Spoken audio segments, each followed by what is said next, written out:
Hey guys, it's Deborah. So I'm not trying to go on and on about this conjunction more than needed, and I'm not trying to obsess over it, but I just want to report on some things because yesterday I didn't see it where I live, but I didn't really look super hard. I didn't go out of my way to find it, and so that's understandable that I didn't see it, and there was a lot of cloud coverage. But when I was looking at who did see it, majority of people saw it as two separate planets. It wasn't like the Bethlehem star. It was still pretty cool and amazing. And I showed the footage in my last video that other people have taken, but something was strange. Like it didn't look like the Bethlehem star, even from afar. It looked like two separate planets. I know they are going to be separate. They're not going to ever really touch, but it's supposed to look like they did. And it just didn't seem that was the majority of what people saw. So, and even on space.com and everything, that wasn't really what was seen. So I found out that it's supposed to be conjuncting for several days. That was supposed to be the peak, but actually today looks like it's actually even closer. So I looked something up because there was a comment on my last video from somebody who was really helpful, and he was saying that he saw that there was something a little strange too, that they seemed to be further apart than what we thought they were going to be, and that today might be even closer. Which the reason I'm bringing this up is because if it is the second part of Revelation 12, there was another wonder in heaven, another sign, which was basically representing the dragon approaching the man-child, which could mean a lot of danger for us, mixed with a lot of excitement because of the rapture. But, you know, as the dragon gets closer, I'm sure danger is going to heighten. So that being said, it's something we're watching. So he showed me or led me to a video where somebody's watching live today. Today is the 22nd, December 22nd, and it's actually closer. So I'm going to show you that, just a clip of her live stream, just a super quick clip of her live stream. But before I do that, I'm going to show you this article. Oh, and by the way, the picture that you saw earlier was Brother Paul posted from Revelation. I think his name's Paul, Revelation chapter 12.com channel. He posted on his community post that cat. It was so funny. Grumpy cat. Anyway, so this article, you might have seen this on his channel as well, but I do follow Israel News to try to track it as well, but he got to this first. But the Knesset is to dissolve within 24 hours. So we know we're watching different prophecies about there being two Benjamins, neither one established their kingship. And before they do, Messiah comes. So neither one of them are going to establish their kingship. And then it says this, the Sabbath after they don't establish their kingship, then Messiah comes. So they've just now not established their kingship, Benjamin Netanyahu and Benny Gantz. And also, we know the prophecy from Rabbi Kisma that says when the gate, which is the government, falls once, twice, a third time, before it is rebuilt a fourth time, which is now, it's just fallen a third time. This is the Knesset, which is the government, is just dissolved for a third time. The son of David will arrive. So now these are different, rabbis' prophecies, but like I had said before, Rabbi Kaduri had written on a note that Yeshua is Messiah. That's why we're even willing to look at what he's saying. And he gave some credence to some other rabbis like Shoshani and stuff like that. And so basically what we're looking at right here is the government falling for a third time, and it's going to dissolve within 24 hours, which could lead to the prophecy that says when neither I don't remember how did I word it. Well, basically, when neither Benjamins establish their kingship, then the Sabbath after that, Messiah will come. So we don't know exactly what all of that means, but if it's going to dissolve in 24 hours, that would mean like tomorrow, so December 23rd. So then the Sabbath after that, Messiah could come, if that's how it's to be interpreted, because neither Benjamin basically is establishing their kingship. So interpret that as you will. Take it to prayer. I just want to keep you updated because it's really getting close here. Just like the conjunction. Okay, so I'm going to let you see the video of the sister who is watching it right now, live stream, and I'll put her link in the description box. This is day 2 of the conjunction. I'm actually showing you a live image from Nevada right now, and you can see that it's still actually showing up. Yesterday was conjunction day 1 and today's day 2, so I wanted to give you a glimpse of it. I'm trying to be as still as I can. Thank you all so much for joining me. This is my first live. I'm so excited to be on. Let me go back a little bit so you can see.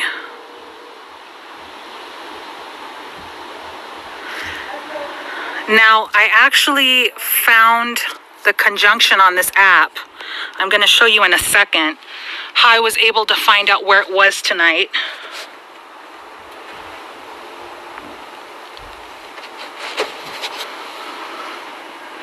I went on this app called Night Sky, and I was able to track where it is. Look how close that is, you guys. It's actually closer than yesterday on this map, right above my house. Look at that.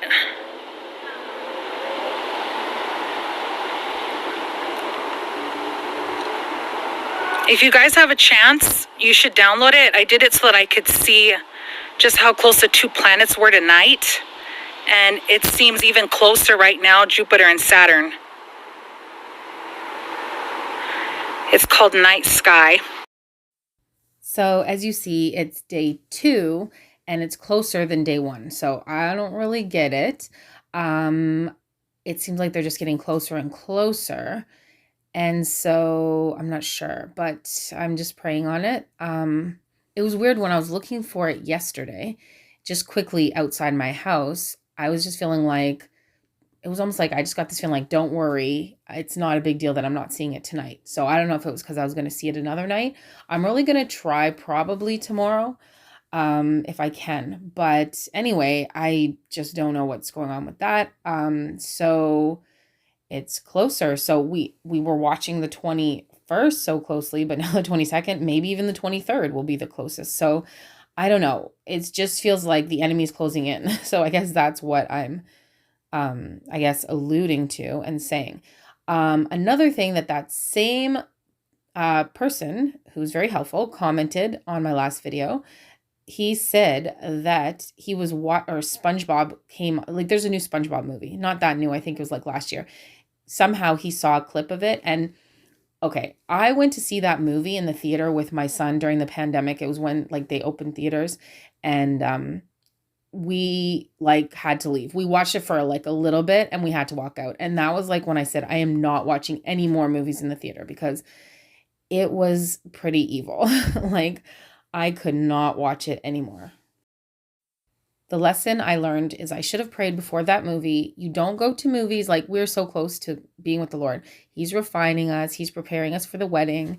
And we all need to pray before we do these things. Like we can't just do things in the name of entertainment.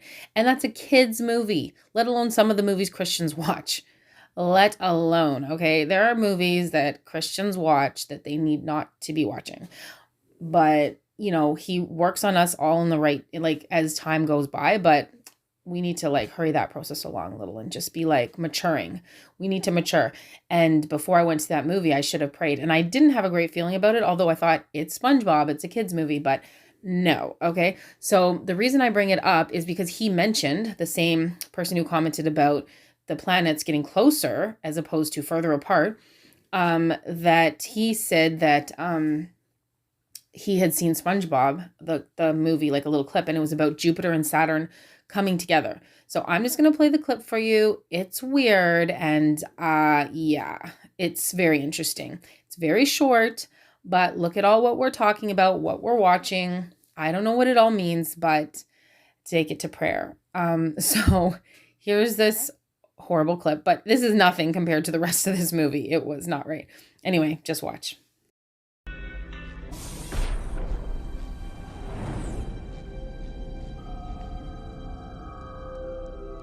What are you doing? I'm watching. We don't even know what we're watching for. Maybe we should split up the workload. You watch the one with the big red eye, and I'll watch the one with the ringy thingies.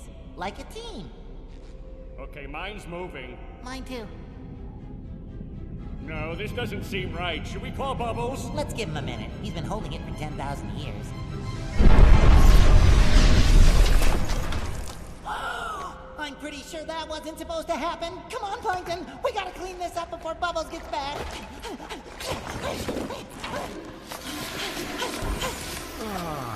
Much better, yes.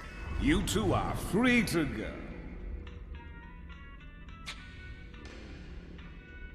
What happened to Saturn and Jupiter? What was that? I don't know. So I'm just going to leave it at that. We were watching this stuff because it looks like, it looks like the second part of Revelation 12, to be honest. It really does. So, and that ends with the man-child being caught up, but it doesn't, it's right before, the dragon is like almost on top of the man-child, on the woman and the man-child. So I don't know. I just wanted to show you that clip because that was crazy. But other than that, yeah, I guess we're just looking at how things are getting so intense before 2020 ends. It's just something about before 2020 ends just seems really intense. And the Psalms of Ascent that we are looking at starts with Psalm 120. And if you have heard, like I've talked about the prophecy in the Psalms by the J.R. Church, he wrote a book and probably others have said it, but the Psalm 1 relates to, the 1900s. And then if you keep going, Psalm 2, Psalm 3, Psalm 4, you get up to Psalm 120, it would be year 2020. There's a relationship, there's parallels. So if that is the case and true, then we are in Psalm 120, and Psalm 120 is all about being delivered from lies. And Psalm 121 says, from this day and forevermore, you will be protected, or something like that. Just check out Psalm 120 and 121. So Psalm 120 does start the Psalms of Ascent, meaning going up. So if that's the case, then, it feels like 120, maybe it's just to the end of the line. Like we'll just get pushed to the end of the line before, like on New Year's Day or Eve or something like that. Then, that's a high rapture watch. Obviously, the spring is a really, really, always really high rapture watch. 2021 is the end of the fig tree generation, and it's the 11th hour. Like I feel like the Lord told me it's going to be at the last minute, because he wants all the souls to be saved that can be. And so just until we go up, just continue to do the work, continue to redeem the time, continue to witness to, people around you best you can, and ask the Lord how you can work in these last days. Well, there is still day because the night's coming. So anyway, all that stuff was interesting and crazy. And I don't know, I'm just going to keep looking at this conjunction and see if there's some reason why it is getting closer and what's going on with that. So anyway, hope that blessed you and was interesting to you guys. And yeah, I will keep you posted on stuff, especially about this whole Israel election thing. Let's just keep, seeing what's going to happen with the government and these prophecies, because it could be next Sabbath. So anyway, until next time, I hope you guys are blessed and having a good day or evening, and I hope to see you in the air soon. Otherwise, I will talk to you again soon. So until next time, God bless and shalom.